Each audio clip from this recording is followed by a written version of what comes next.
The station is quiet, cold, and full of fear. An alien woman, a high-ranking officer of a powerful alien race, is screaming in unbearable pain. Her screams echo through metal halls. Alien doctors panic. Their best machines fail. Their strongest drugs do nothing. Her body is breaking down from the inside, and no alien understands why. The alien race believes themselves far superior to humans. Humans are only workers, traders, and observers on the station. One human man is nearby, quiet, calm, and ignored. He is there as a low-level technician, not a doctor, not a soldier. The alien woman's pain grows worse. Her energy spikes. The station begins to shake. If she dies, her death could start a war across the galaxy. As a final act of desperation, the aliens allow the human man into the room. They expect nothing. They only want someone to witness her final moments. The human man steps forward. He places his bare hand on her glowing, burning skin. Instant silence. Her screams stop mid-cry. Every alien freezes in fear. Medical readings stabilize. Pain signals vanish. The alien woman slowly opens her eyes and looks only at the human.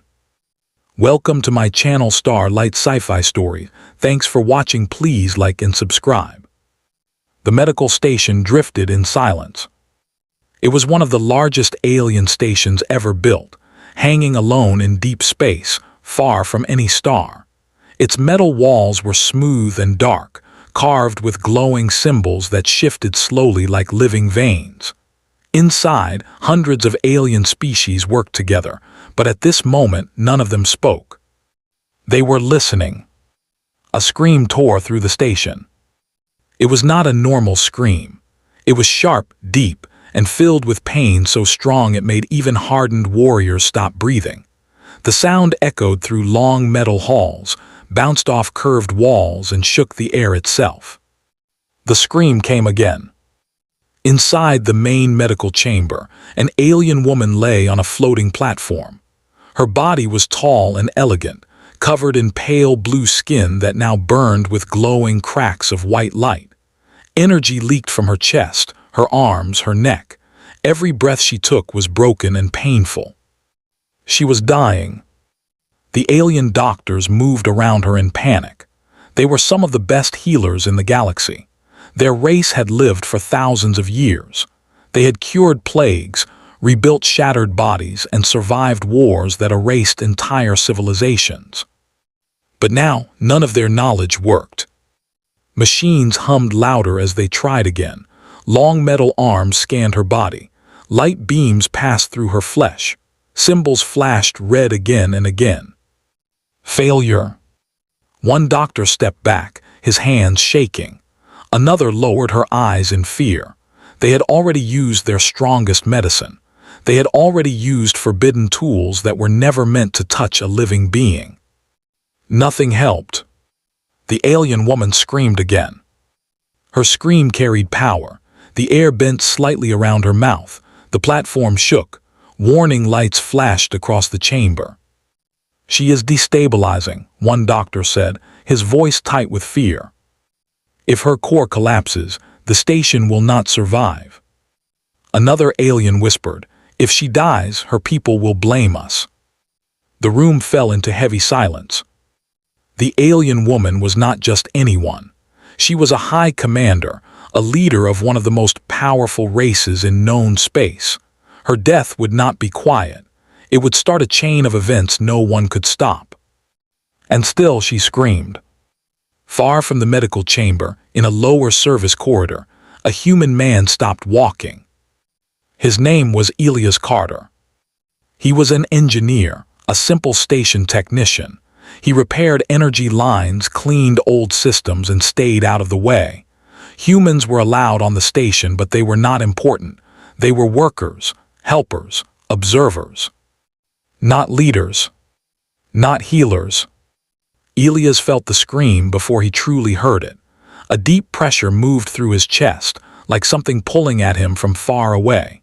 He leaned against the wall and took a slow breath. Something was wrong. Other humans in the corridor looked at each other nervously.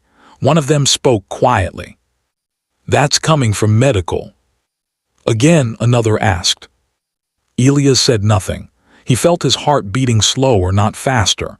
His body felt heavy but steady. The scream came again. Back in the medical chamber, chaos grew. The alien woman's eyes glowed white. Her fingers clawed at the air as if she were falling through empty space. The energy inside her body was tearing her apart. "We are losing her," a doctor said. "No," another replied. "We have already lost her. We are only delaying the end."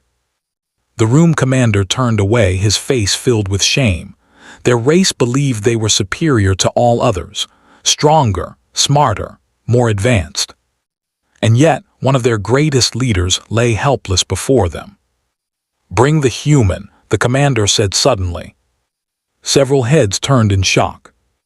"The human," one doctor repeated. "Why?" The commander's voice was low. He was nearby when the last spike occurred. The sensors recorded something unusual. The doctors exchanged confused looks. "A human cannot help," one said.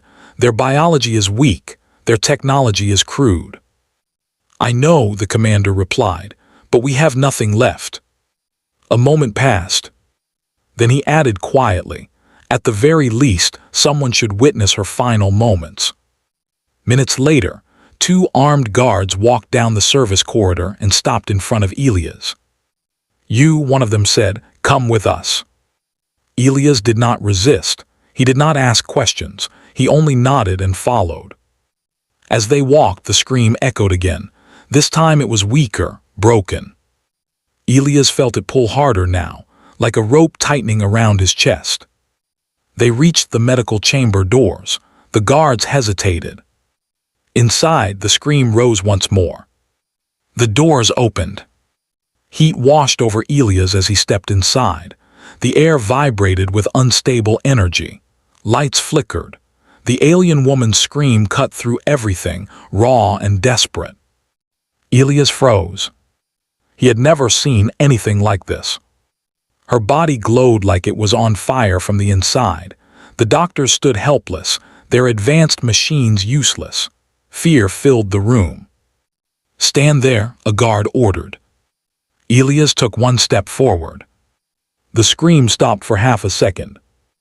Everyone noticed. The alien woman screamed again, but this time it was weaker. The doctors looked at their screens in confusion. "What changed?" one whispered. Elias did not understand what was happening. He only felt a strange calm spreading through him. His breathing slowed. His hands stopped shaking. Something inside him felt familiar. Like this moment had always been waiting for him. "Do not touch her," a doctor warned. "The energy will." Elias stepped closer. The scream became uneven.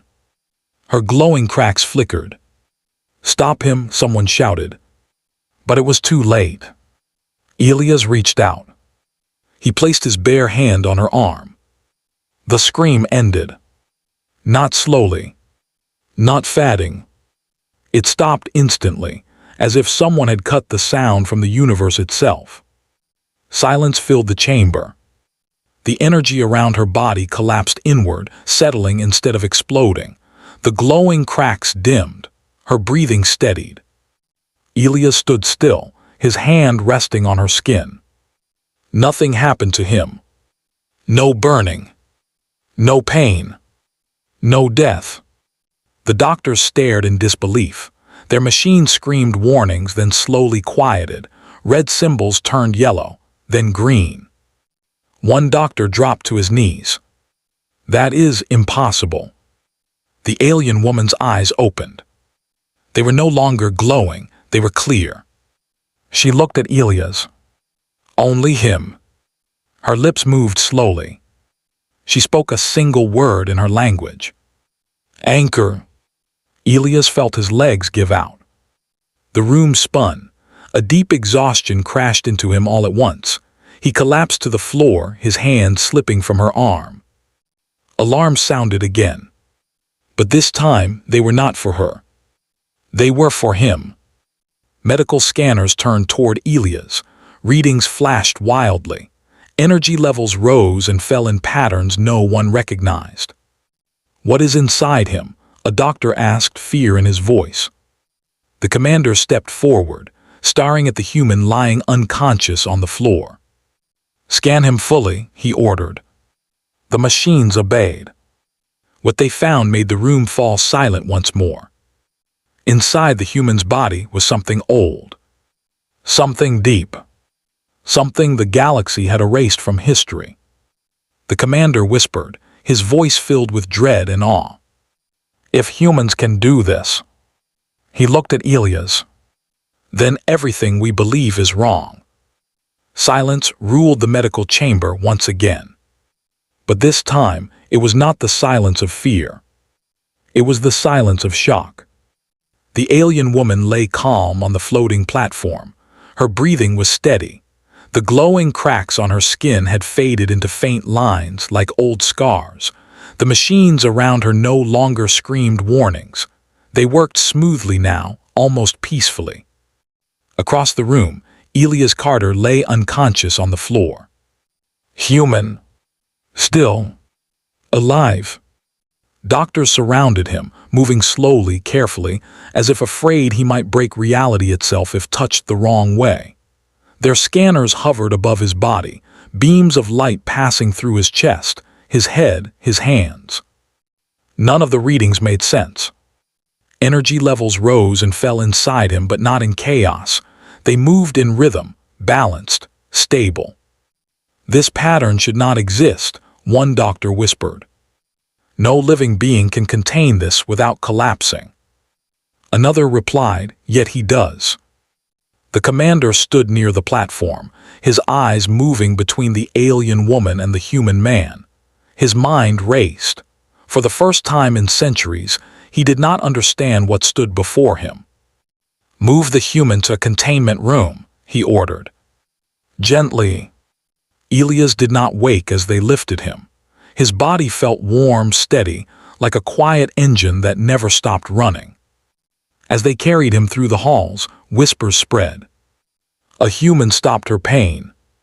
A human touched her and lived. A human healed what we could not. The station, once proud and cold, now trembled with quiet fear.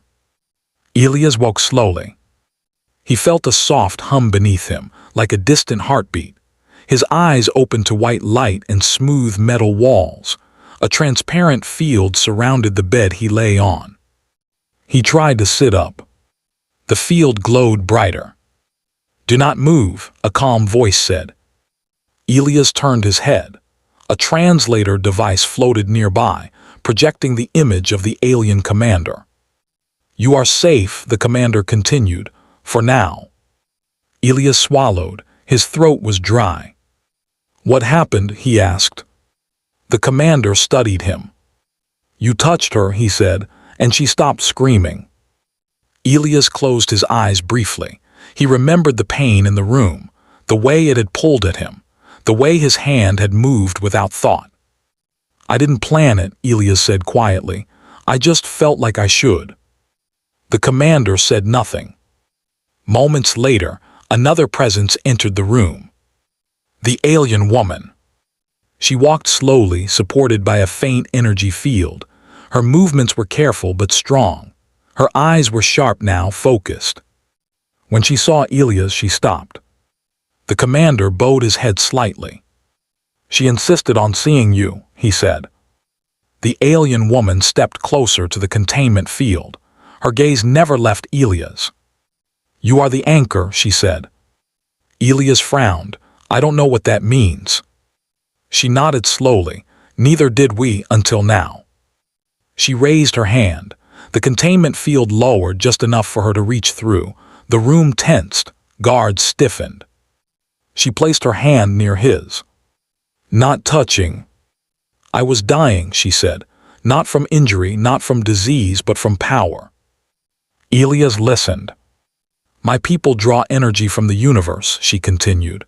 "We always have. We shape it. We command it. We believe this made us strong."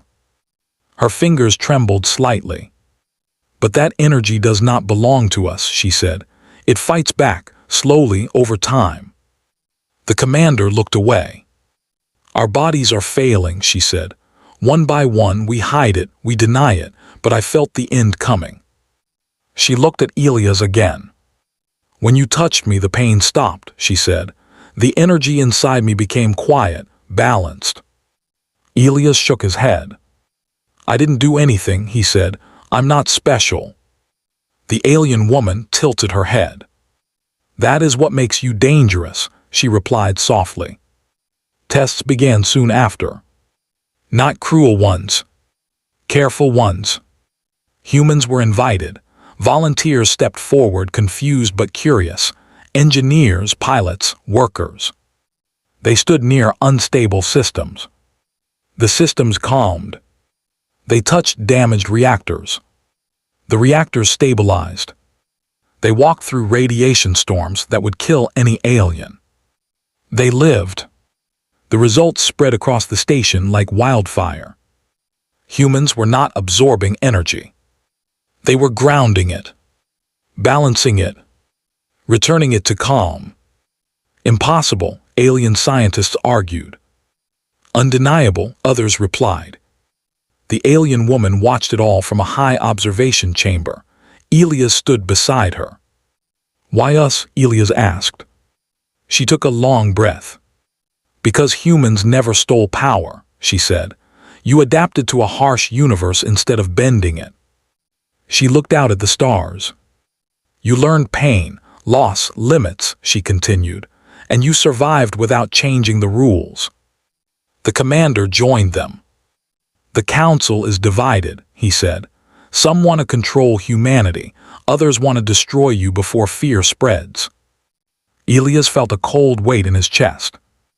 "I don't want power," he said. "I just want to live." The alien woman turned to him. "And that," she said firmly, "is why you must be protected." The council gathered. The room was vast, filled with towering beings of many forms. Energy flowed through the air like tension you could taste. The truth was revealed. Humans were stabilizers. Living anchors.